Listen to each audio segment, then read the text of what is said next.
आज हम CSIR net जून 2011 quantum mechanics का सॉल्यूशन पार्ट देखेंगे.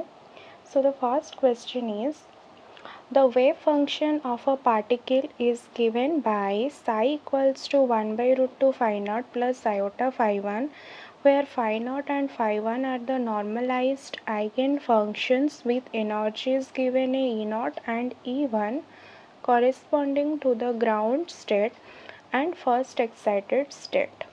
ग्राउंड स्टेट का एनर्जी हमें गिवन है E naught and first excited state का एनर्जी गिवन है दैट इज E1. सो हमें पूछा है कि the expectation value of the Hamiltonian का एक्सपेक्टेशन वैल्यू यानी कि एच एक्सपेक्टेशन हमें पूछा है in the state psi. So देखो these are the options given. E naught by 2 plus E1. Option B is E naught by 2 minus E1. C is E naught minus 2 E1 by 3. D is E naught plus 2 E1 by 3. सो इसको हम कैसे proceed करें. देखो इसका जो solution part होगा हमने पहले हमें जो गिवन था साई वेव फंक्शन तो हमने वो लिख लिया. Psi equals to 1 by root 2 phi naught plus iota phi 1. उसके बाद हम क्या करेंगे प्रोबेबिलिटी निकालेंगे है ना. सो फाई नॉट स्टेट पे होने की प्रोबेबिलिटी क्या होगी 1 बाई रूट 2 का स्क्वायर लेंगे दैट इज़ 1 बाई 2. यहाँ पे पॉजिटिव वैल्यू होना चाहिए इसलिए हम इस मॉड यूज़ कर रहे हैं यहाँ पर. वैसे ही P1 क्या होगा और फाई 1 स्टेट में होने की प्रोबेबिलिटी क्या होगी दैट इज़ यहाँ पर कोफिशिएंट क्या है आई का स्क्वायर क्या होता है -1. सो -1 का मॉड लेंगे दैट इज़ 1. तो आपको पता होगा हम एक्सपेक्टेशन वैल्यू किसका निकालेंगे हैमिल्टोनियन का. तो वो कैसे निकालेंगे दैट इज़ आपको एक फॉर्मूला याद होगा sum over I P I E I divided by sum of I P I. So ये वाला फॉर्मूला हम यूज़ करेंगे राइट ना. तो यहाँ पर आप देखो कि ये वाला क्या हो गया आपका. तो यहाँ हमने लिख दिया यहाँ पर दो ही स्टेट है that is P ground state and first excited state. तो क्या हो जाएगा P not E not plus P1 E1 and divided by P not plus P1. सो इसका जो आंसर होगा हम यहाँ पर पी नॉट का वैल्यू डाल देंगे यहाँ पर P1 का वैल्यू डाल देंगे. So the final answer is E not plus twice of E1 by 3. सो इस वाले फॉर्मूला को आप याद रखना प्रोबेबिलिटी का फॉर्मूला. तो इसका जो करेंट आंसर होगा that is in option D आपका करेक्ट हो जाएगा. नेक्स्ट देखो number 2 question is given the energy level of the non-relativistic electron in a hydrogen atom, that means in a Coulomb potential Vr proportional to -1 by r are given by ENLM proportional किसको है -1 by n square, where n is the principal quantum number को represent कर रहा है and the corresponding wave function are given by psi NLM, where L is the orbital angular momentum quantum number and M is the magnetic quantum number. The spin of the electron is not considered. So which of the following is the correct statement. देखो पहले तो हमें क्या given है एक hydrogen atom में the energy level of non relativistic electron in a hydrogen atom उसका जो कूलम्ब पोटेंशियल है वो किसको प्रोपोर्शनल है -1 बाई आर को एंड उसका energy total energy ENLM given है that is proportional to -1 by n square. और यहाँ पर n क्या है that is principal quantum number. Okay and corresponding wave function भी हमें गिवन है psi NLM. L is the orbital quantum orbital angular momentum quantum number. वैसे ही m आपका क्या है मैग्नेटिक क्वांटम नंबर है ना. तो यहाँ पर स्पिन ऑफ इलेक्ट्रॉन को कंसिडर किया नहीं गया है. तो ऑप्शन में देखिए तो options are given. First option is there are exactly 12 + 1 different wave function psi NLM होंगे किसके लिए फॉर ईच ENLM. सेकेंड में गिवन है there are L × L + 1 different wave function होंगे किसके लिए? For each ENLM. And the third one is given ENLM does not depend on L and M for the Coulomb potential. D में given है there is a unique wave function psi NLM for each ENLM. देखो पहले तो यहाँ पर जो VFR आपको given था, VFR किसको प्रोपोर्शनल है? -1/r को, है ना। यहाँ से आया है, ये आपको फॉर्मूला याद होगा, VR equals to -k Q1 Q2/r। यहाँ पर माइनस साइन क्यों आया? क्योंकि यहाँ पर दो, एक प्रोटॉन का चार्ज होगा और एक न्यू इलेक्ट्रॉन का चार्ज होगा। प्रोटॉन का चार्ज प्लस JD, इलेक्ट्रॉन का चार्ज क्या होगा? -e। सो दिस माइनस, यहाँ पर जो माइनस है वो इस वाले इलेक्ट्रॉन के लिए आया है। तो नेक्स्ट देखो, टोटल एनर्जी हाइड्रोजन एटम के लिए क्या होता है? That is -13.6/n² electron volt. और यहाँ पर हमें गिवन है कि जो En है that is proportional to minus क्या है? 1/n², है ना। तो आप देखो यहाँ पर जो टोटल एनर्जी है वो किस पे डिपेंड कर रहा है? सिर्फ n पे डिपेंड कर रहा है, L और M पे डिपेंड ही नहीं करता है ना। तो जो C वाला ऑप्शन है वो क्या गिवन है कि ENLM that means energy does not depend on L and M, right. यही तो है for the coulomb potential. So E सिर्फ किस पे डिपेंड कर रहा है? -1/n², यानी कि हम बोल सकते हैं सिर्फ n पे डिपेंड कर रहा है आपका E, है ना। तो ये डायरेक्ट क्वेश्चन था। नेक्स्ट देखो number 3, the Hamiltonian of an electron in a constant magnetic field B is given by H given a mu sigma vector dot B vector where mu is a positive constant and sigma equals to sigma 1, sigma 2, sigma 3। ये आपका denote कर रहा है क्या? Pauli matrices. Let W equals to omega B, sorry mu B H cot and I be the 2/2 unit matrix. Then the operator e to the power I h t by h cot simplifies to। तो देखो यहाँ पर हमें एक Hamiltonian given है, किसका? Of an electron का इन a constant magnetic field में, राइट ना। तो यहाँ पर म्यू जो है that is a positive constant, sigma आपको डिनोट कर रहा है क्या? पॉली मैट्रिक्स को डिनोट कर रहा है। हमें यहाँ पर एंगुलर फ्रीक्वेंसी भी गिवन है that is mu B by H cut, आपका क्या होगा? एंगुलर फ्रीक्वेंसी होगा। एंड आई क्या है? 2/2 यूनिट मैट्रिक्स। और हमें ये वाला operator e to the power iota h t by H cut, इसका वैल्यू निकालना है। देखो, so these are the options given.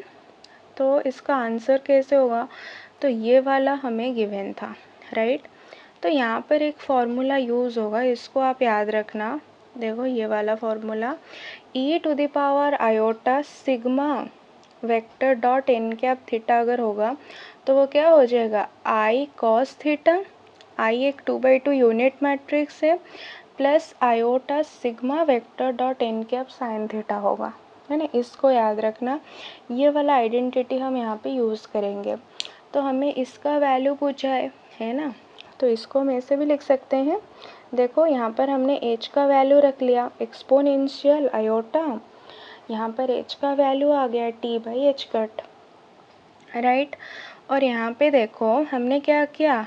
b vector की जगह पर, आपको पता होगा b कैप क्या होता है? b वेक्टर बाई उसका मॉड, b वेक्टर का मॉड।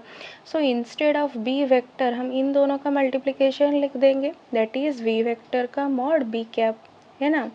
उसके बाद देखो यहाँ पे क्या आ जाएगा?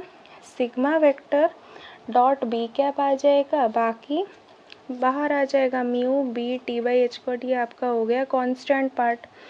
और हम ये वाला आपको गिवन था, एंगुलर फ्रीक्वेंसी क्या होता है? Mu B by H cut. So instead of mu B by H cut हमने यहाँ पर ओमेगा लिख लिया, है ना। तो देखो ये वाला फॉर्मेट आ गया, यही तो था वहाँ पे, क्या था? e to the power iota sigma vector dot n cap theta था यहाँ पे, है ना। तो इस फॉर्मेट में हमने इसको लिख दिया। तो इसका आंसर क्या हो जाएगा, आई कॉस, यहाँ पे थीटा था तो यहाँ पे ओमेगा टी हो जाएगा, थीटा के जगह पर यहाँ पर क्या है, ओमेगा टी। वैसे ही I sigma dot B cap, यहाँ पर आ गया साइन थीटा था तो यहाँ पर आ जाएगा ओमेगा टी। यहाँ पे देखो आपका जो ऑप्शन में गिवन है इन टर्म्स ऑफ इस वाले फॉर्म में गिवन है, यानी कि बी वेक्टर का मॉड। तो हम क्या करेंगे, इंस्टेड ऑफ बी कैप हम लिख देंगे B vector by B vector का मॉड, है ना। तो बी वेक्टर का मॉड को हम बी सिंपली भी लिख सकते हैं, ठीक। तो इसका जो फाइनल आंसर होगा that is iota cos omega t I sigma vector dot B vector divided by B sine omega t, ठीक। तो ये वाला हो गया आपका आंसर जो आपको गिवन था इन ऑप्शन बी में गिवन था, ये वाला, है ना। ओके, नेक्स्ट देखो number 4 question. If the perturbation h prime equals to ax where a is a क्या है आपका कांस्टेंट है, is added to the infinite square well potential, हमें कैसा पोटेंशियल गिवन है, इन्फानाइट, ये भी इन्फिनिटी को टेंड करेगा, यहाँ पर भी ये वाला भी इन्फिनिटी को टेंड करेगा, है ना। Infinite square well potential given है। एंड देखो वी एक्स का वैल्यू इन द लिमिट 0 से पाई, 0 से पाई में वी एक्स का वैल्यू क्या होगा, 0 होगा, यहाँ पे 0 होगा एंड अदरवाइज वो इन्फिनिटी को टेंड करेगा, ठीक। सो देखो the correction to the ground state energy to the first order in A हमें पूछा है कि वो क्या होगा। तो इसका जो आंसर होगा आप लोग देखो, options are given here, A pi by 2, A pi by 4, A pi by √2। तो पहले तो देखो इसका जो हमें लिमिट गिवन है दैट इज़ 0 to पाई, यानी कि ये वाला जो स्क्वायर वेल पोटेंशियल है that is asymmetric square well potential, है ना। अगर माइनस पाई से पाई होता तो हम उसको क्या बोलते, सिमेट्रिक पोटेंशियल। यहाँ पे हमें क्या गिवन है 0 से पाई, तो हम क्या बोलेंगे that it is a asymmetric square well potential, ठीक। तो उसका जो हमें उसका क्या लिखना है, पहले तो वेव फंक्शन लिखना है असिमेट्रिक स्क्वायर वेल पोटेंशियल के लिए, दूसरा एनर्जी लिखना है। तो देखो इसका जो वेव फंक्शन होगा वो क्या हो जाएगा, 2 बाय विड्थ, विड्थ यहाँ पर कितना है, पाई है, सो 2 बाई पाई का root over sine n pi x by L. और यहाँ पे देखो एक मिनट, यहाँ पे आपका जो लेंथ है वो कितना है, 0 से पाई, यानी कि हम बोल सकते हैं एल इज इक्वल्स टू पाई, ठीक। तो हम इस वाले एन, एल के जगह पर एन रख देंगे तो वो कट जाएगा, है ना, सॉरी आप एल के जगह पर पाई रख देंगे तो पाई पाई कट जाएगा। तो हमारा जो आंसर होगा दैट इज़ 2 बाई पाई उसका root over sine n x, क्योंकि हमने एल बराबर मान लिया पाई को, क्योंकि हमारा जो लेंथ है दैट इज़ इक्वल्स टू पाई। सो ये वाला क्या है आपका इन्फानाइट स्क्वायर वेल पोटेंशियल, और वो भी क्या है सिमेट्रिक है, ठीक। उसके बाद देखो तो ग्राउंड स्टेट के लिए n का वैल्यू क्या हो जाएगा आपका 1 हो जाएगा, तो हमने n के जगह पर यहाँ पर 1 पुट कर दिया। तो हमें पूछा है कि first order energy correction in ground state energy, तो वो क्या होगा E01 फर्स्ट, ये वाला जो ऊपर 1 है that is first order energy correction को रिप्रेजेंट कर रहा है, ग्राउंड स्टेट के लिए नीचे वाला 0 रिप्रेजेंट कर रहा है ना। तो इसका जो आंसर होगा that is Sai H prime Sai, यानी कि हम बोल सकते हैं expectation value of H prime. तो इसको ऐसे भी लिखा जा सकता है in terms of integration, limit होगा कहाँ से कहाँ तक, 0 से पाई तक लिमिट होगा, और यहाँ पर आ जाएगा उसका कॉम्प्लेक्स कॉन्जुगेट साई 0 स्टार, ब्रा का मतलब क्या होता है, साई का कॉम्प्लेक्स कॉन्जुगेट है ना, Sai 0 star H prime Sai 0 D x, है ना। तो यहाँ पर देखो कॉम्प्लेक्स टर्म प्रेजेंट नहीं है, यानी कि हम बोल सकते हैं जो साई 0 होगा वही साई 0 स्टार होगा। तो यहाँ पर भी हमने 2/π का रूट ओवर साइन एक्स लिख दिया, यहाँ पर भी 2/π का रूट ओवर साइन एक्स लिख दिया, और एच प्राइम हमें गिवन था ए एक्स। तो यहाँ से देखो ये वाला कांस्टेंट 2/π और ये ए बाहर आ गया, 0 से pi x sine square x d x, और हमने साइन स्क्वायर एक्स को ऐसे लिख दिया 1 माइनस कॉस 2x/2 दोनों तरफ। अब हम क्या करेंगे, इस वाले 2 को बाहर ले जाएंगे, सो 2 से और ये वाला जो 2 आएगा वो कट जाएगा, तो हमारे पास क्या बचेगा a/π। सो 0 से pi x d x minus 0 से पाई ये क्या हो जाएगा x cos 2x dx। आपको पता होगा ये जो फंक्शन है that is a odd function, and odd function का जो इंटीग्रेशन होगा वो क्या हो जाएगा 0 हो जाएगा, है ना। तो इसका जो आंसर होगा ये क्या होगा x²/2 होगा, और अपर लिमिट पुट करने से वो क्या बन जाएगा π²/2, लोअर लिमिट पुट करेंगे तो वो 0 बन जाएगा। तो यहाँ से देखो आपका आंसर आ गया a π/2। ठीक, so the option A is correct. हाँ, ऑप्शन ए आपका क्या हो गया, करेक्ट हो गया। ठीक, अच्छा इसका एक शॉर्ट ट्रिक भी है। देखो अगर हमें वन डायमेंशनल अगर गिवन होगा तो हम क्या करेंगे, देखो यहाँ पर वन डायमेंशनल गिवन था हमें, है ना, तो हम x का जो एक्सपेक्टेशन निकालेंगे उसका जो फॉर्मूला होगा क्या होगा, लेंथ आपका क्या है यहाँ पर पाई है, डिवाइडेड बाई 2, यानी कि हम बोल सकते हैं π/2। और हमें ये वाला निकालने को बोला था क्या, h प्राइम का एक्सपेक्टेशन, तो उसका वैल्यू क्या होता है साई h प्राइम साई, ऐसे ही लिखते हैं ना, bra psi h prime Z psi, यानी कि हम बोल सकते हैं ax का क्या एक्सपेक्टेशन, क्योंकि हमें h प्राइम गिवन था क्या ax का एक्सपेक्टेशन, a हमने बाहर रख दिया, x का एक्सपेक्टेशन, और अब हमने अभी बताया कि x का एक्सपेक्टेशन कितना होगा दैट इज़ π/2, तो यहाँ पर हमने पुट कर दिए और डायरेक्टली आंसर आ गया a π/2। So this trick is only valid for one dimensional. अगर आपका वन डायमेंशनल गिवन है तो ये वाला वैलिड होगा, है ना, नहीं तो नहीं होगा। नेक्स्ट देखो number 5 question, a particle in one dimension moves under the influence of a potential Vx आपको given है, where A is the real constant for large n the quantized energy level En depends on, En का dependency पूछा है, आपको याद रखना है अगर लार्ज n के लिए अगर क्वेश्चन में आया होगा so that is comes from WKB approximation से वो क्वेश्चन आया है, और इसका एक पूरा शॉर्ट ट्रिक है जो आपको याद ही रखना है। यहाँ पर देखो हमको क्या गिवन है, Vx गिवन है एंड दैट इज़ ax⁴। ठीक, ये तो गिवन है, देखो यानी कि हम बोल सकते हैं Vx प्रोपोर्शनल टू x⁴, है ना। तो यहाँ पे देखो अगर Vx प्रोपोर्शनल होगा x का पावर m, तो En का जो प्रोपोर्शनलिटी होगा n⁴ क्या हो जाएगा 2m डिवाइडेड बाई m+2, इसको याद रखना 2m डिवाइडेड बाई m+2। यहाँ पर हमारे पास m का वैल्यू कितना है देखो 6, तो हमने रख दिया m का वैल्यू 6, तो वो क्या बन जाएगा En proportional to n⁴ 2 × 6 divided by 6+2, यानी कि 12/8, यानी कि 3/2, जो कि डायरेक्टली आंसर आ गया आपका, है ना।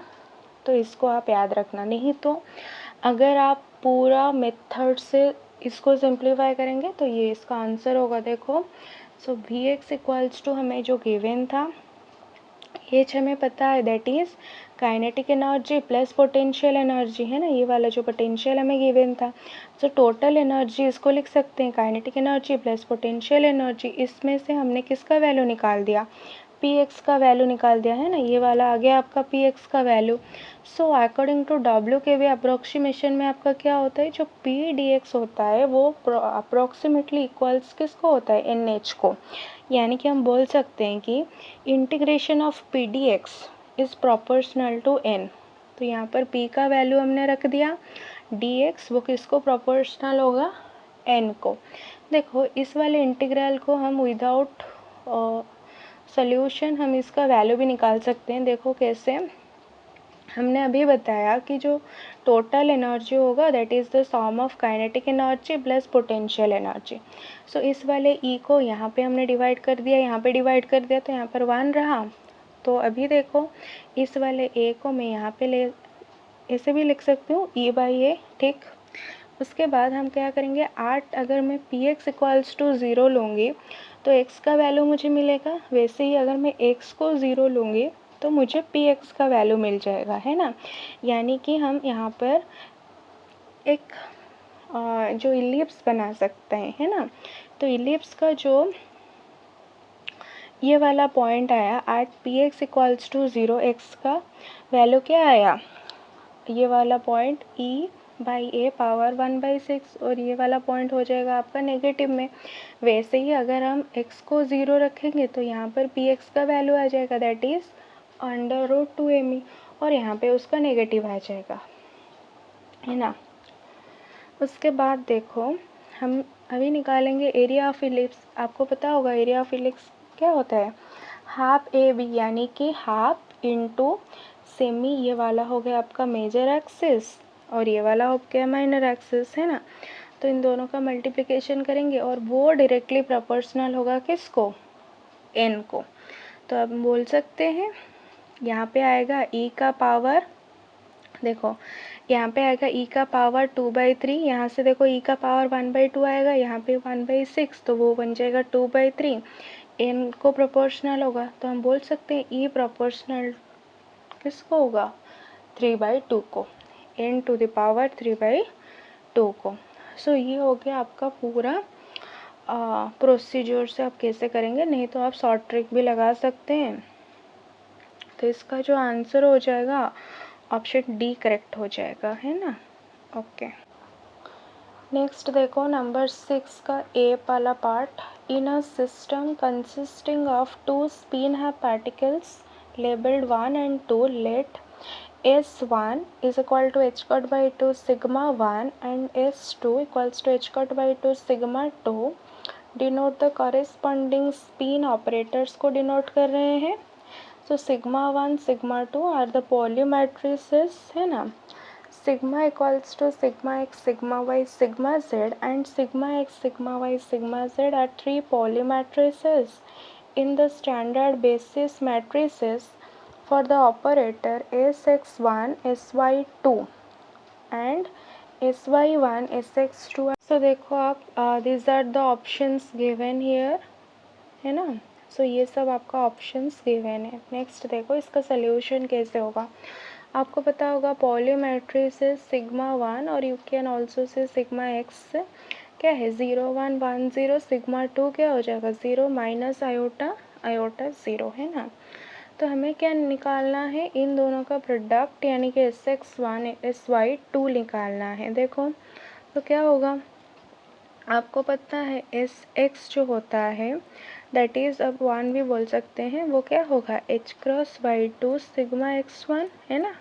अगर यहाँ पे y होता तो यहाँ पे y आ जाता, है ना। तो ये इसका फॉर्मूला हो गया। तो हमने यहाँ पे रख दिया h×y2 सिग्मा x1 और यहाँ पे देखो हम डायरेक्टली प्रोडक्ट करेंगे तो वो हम देखेंगे डायरेक्ट प्रोडक्ट क्या होता है। तो पहले आप ये देख लो, उसके बाद सिमिलरली Sy2 के जगह पर हम इसको रख देंगे h×y2 सिग्मा y2, है ना।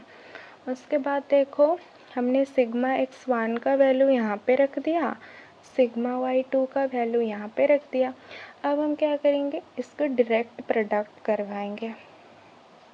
वो कैसे होता है, देखो 0 से इस वाले 0 को इन चारों में मल्टीप्लाई करेंगे तो वो क्या देगा, देखो ये वाला जो 0 0 0 0 आ जाएगा। फिर हम 1 को इस पूरे में मल्टीप्लाई करेंगे तो वो क्या देगा, इसको देगा, देखो 0 माइनस आयोटा आयोटा 0 बन गया।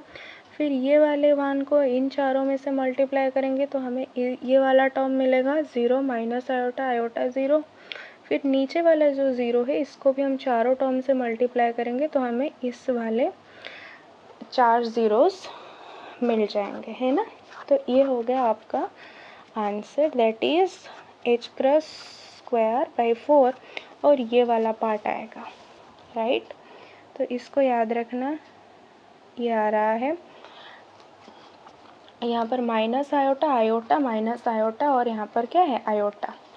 सिमिलरली हम इसको करेंगे sy1 sx2 का, तो वो क्या हो जाएगा, यहाँ पर भी h×y2, यहाँ पर y है तो यहाँ पर सिग्मा y1 आएगा, उसका हम डायरेक्ट प्रोडक्ट करवाएंगे sx2 के साथ, यानी कि h×y2 सिग्मा x2। तो यहाँ पे देखो इन दोनों का मल्टीप्लिकेशन क्या होगा, h²/4, और हमने यहाँ पर सिग्मा y1 का वैल्यू, यहाँ पे सिग्मा x2 का वैल्यू, यानी कि हम बोल सकते हैं सिग्मा x का वैल्यू, यहाँ पर सिग्मा y का वैल्यू हमने रख लिया। उसके बाद क्या होगा, फिर से वही इस जीरो को इन चारों में से मल्टीप्लाई करेंगे, तो पहले तो चारों ज़ीरो आएंगे, फिर माइनस आयोटा को इन चारों में से मल्टीप्लाई करेंगे तो हमें ये मिलेगा, ज़ीरो माइनस आयोटा ज़ीरो, फिर आयोटा से इन चारों को मल्टीप्लाई करवाएंगे तो हमें ये मिलेगा, ज़ीरो आयोटा आयोटा ज़ीरो, फिर ज़ीरो से इन चारों को मल्टीप्लाई करेंगे तो हमें ज़ीरो मिलेगा, ठीक। तो ये हो गया आपका आंसर जो था इन ऑप्शन सी में। आप चेक कर लेना, ऑप्शन सी इज़ राइट हो जाएगा, है ना। नेक्स्ट इसका बी पार्ट में आपको गिवन था, जो this two operator satisfy the relation, हमको कम्यूटेशन रिलेशन गिवन है, हमको इनमें से इसका आंसर निकालना है कौन सा ठीक होगा। देखो अगर हम sx1 sy2 इन ऑप्शन में से ही हम चूज़ कर रहे हैं, तो हमने इस वाले ऑप्शन को देखा है यहाँ पर, तो आप चेक करना बाकी का ऑप्शंस गलत होंगे। तो ऑप्शन डी में क्या गिवन है, देखो यहाँ पर sx1 sy2 और sy1 sx2, तो ए बी का कम्यूटेशन आपको पता होगा, कैसे लिखते हैं हम, ए बी माइनस बी ए, है ना, इन दोनों का प्रोडक्ट करेंगे माइनस, फिर उसको इंटरचेंज करके उन दोनों का प्रोडक्ट करवाएंगे, है ना। तो हमने वही किया है यहाँ पर। देखो इसका मल्टीप्लिकेशन यहाँ पे आ गया माइनस, फिर उन दोनों का पोजीशन चेंज कर दिए, राइट। तो इसको हम 1 मान लेते हैं, इस वाले को हम पहले सॉल्व करेंगे। देखो क्या है वो, sx1 sy2 sy1 sx2, हम क्या करेंगे यहाँ पर 1 वाले टर्म को एक साथ रख देंगे। देखो हमने 1 वाले टर्म को एक साथ रख लिया, sx1 sy1 और 2 वाले टर्म को एक साथ रख लिए। तो एक बात याद रखना, साइक्लिक ऑर्डर याद रखना, है ना, ये वाला ऑर्डर, अगर x से y जा रहा है, y से z जा रहा है, z से अगर x जा रहा है तो पॉजिटिव आएगा। अगर ये वाला साइकिल इस वाले साइकिल को अगर फॉलो नहीं करता है तो नेगेटिव साइन आएगा, है ना। तो यहाँ पे देखो x के बाद y आ रहा है, तो यहाँ इसका जो आंसर होगा दैट इज़ i h/sz 1 हो जाएगा। लेकिन यहाँ पे देखो y के बाद x है, y के बाद x है, क्या हमने क्या बोला, x के बाद y होगा, तो y के बाद अगर x आएगा तो यहाँ पे एक नेगेटिव साइन आ जाएगा, तो इसका आंसर क्या हो जाएगा, माइनस आयोटा h/sz। यहाँ पर y x प्रेजेंट है तो z आ जाएगा, यहाँ पर 2 है तो 2 आ जाएगा। वैसे ही यहाँ पर देखो x y प्रेजेंट है तो z आ गया, और यहाँ पर दोनों का पावर 1 है तो 1 आ गया, है ना, ठीक। तो इन दोनों का सिर्फ हम प्रोडक्ट करवाएंगे तो क्या हो जाएगा, देखो i इंटू माइनस आई, क्या देखा वो, i² क्या होता है, -1 इंटू एक माइनस है दैट इज़ पॉजिटिव, तो आंसर बन गया h² sz1 sz2।